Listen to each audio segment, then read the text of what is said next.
Welcome to the Learning Pines YouTube. We hope this video helps. In this video, I will explain how to change a Yale door lock. First, gather all your necessary tools, including a Phillips head and a flathead screwdriver, along with your brand new Yale lock.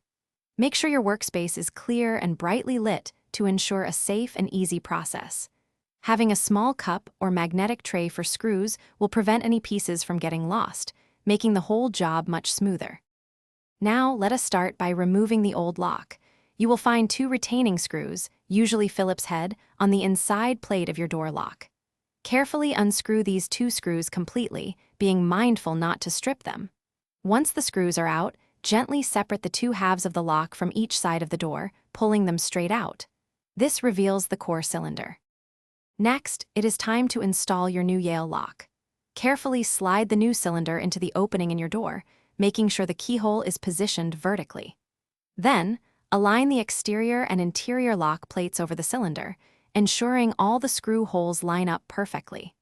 Reinsert the 2 retaining screws into their slots and tighten them firmly, but avoid over-tightening them to prevent damage.